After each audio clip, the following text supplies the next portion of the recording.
तो ये जो मेरे साथ ही आप रुकिएगा, मैं सुहेल अल्ताफ़ साहब मेरे साथ हैं, उनसे भी चाहूँगा कि इस पर राय लूँ। सुहेल साहब, एक्सपोर्ट जो ज़ीरो रेटेड इंडस्ट्रीज़ थी उनके ऊपर भी जीएसटी को बढ़ा दिया गया, जीएसटी 17% उनके ऊपर भी आयद होगा। मैन्युफैक्चरिंग सेक्टर के नंबर हमारे पास नेगेटिव जोन के अंदर हैं, तो गोइंग फॉरवर्ड आपको नज़र क्या आता है? देखिए, मैं जो बिजनेस है वो हमेशा फ्लरिश करता है जिसमें पीस हो, फील गुड फैक्टर हो, को कॉन्फिडेंस हो लोगों का। आई थिंक ये चीजें जो हैं ये you have to keep these things in mind कि ऐसा नहीं है।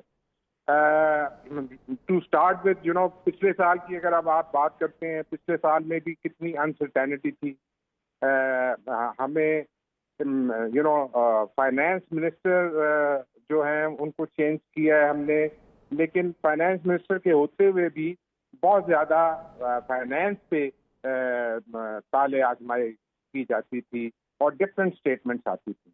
आई थिंक उस वजह से भी और कुछ बहुत सारे फैक्टर्स हैं।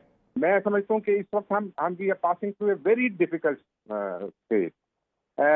किसी तरह का भी एक सुकून नहीं है। बजट से एक्सपेक्टेशन थी कि ये चीजें जो हैं वो बेहतरी की तरफ जाएंगी, लेकिन उसमें भी मेजर्स कोई ऐसे नहीं आए कि जिससे जिससे एनकरेज हों।